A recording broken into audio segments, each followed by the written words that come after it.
আমাদের নেতা খুব শিগগিরই আমাদের মাঝে আসবেন। আমি আজকে যেহেতু বাংলাদেশের সব এখানে উপস্থিত আছেন, আমাদের নেতৃবৃন্দ উপস্থিত আছেন বিএনপির, আমি আপনাদেরকে জানাতে চাই, নেতা যেদিন আমাদের আসবেন, যেদিন বাংলাদেশে পা দেবেন, সেদিন যেন সমগ্র বাংলাদেশ কেঁপে উঠে বন্ধুগণ। এই কথাটা আপনাদের মনে রাখতে হবে, পারবেন তো? ইনশাআল্লাহ আমরা সেই দিন আমরা গোটা বাংলাদেশের চেহারাকে বদলে দিতে চাই।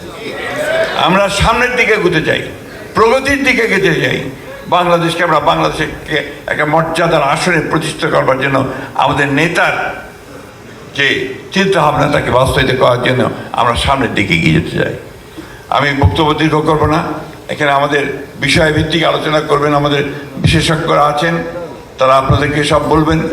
নতুন যে চিন্তা ভাবনা, আমাদের ফ্যামিলি কার্ড, আমাদের কৃষক কার্ড, এরপরে আপনার আমাদের অন্যান্য ব্যবস্থা, খেলাধুলা, স্পোর্টস, মিউজিক, সংস্কৃতি, সব কিছু নিয়ে আপনাদের এখানে আলোচনা হবে, আপনারা শুনবেন এবং এই আলোচনাকে মনের মধ্যে গেঁথে নেন। শুধু শুনবেন আর নোট নিলেই হবে না, এগুলোকে জনগণের সামনে উপস্থাপিত করতে হবে যে আমরা এই কাজগুলো করতে চাই।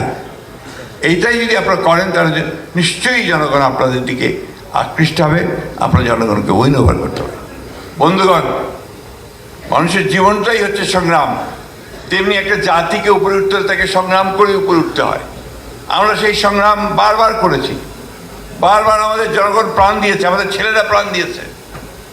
আমরা এইবারের ছেলেরা যেটা প্রাণ দিয়েছে 24-এর এই জুলাই যুদ্ধে এবং তার আগে 71 যে স্বাধীনতা যুদ্ধ আমরা করেছি, এটাকে এক করে আমাদের সমস্ত শক্তিকে ঐক্যবদ্ধ করে আসুন আমরা এই লড়াইয়ে জয়লাভ করবার আমরা শপথ গ্রহণ করি এবং আমাদের দেশনেত্রী বেগম খালেদা জিয়া আমাদের মাঝে আবার ফিরে আসবেন, আল্লাহ তাআলার কাছে এই দোয়া করি। আমাদের নেতা যেদিন আমাদের মধ্যে ফিরে আসবেন, সেই দিন থেকে আমাদের একটা নতুন লড়াই শুরু হবে।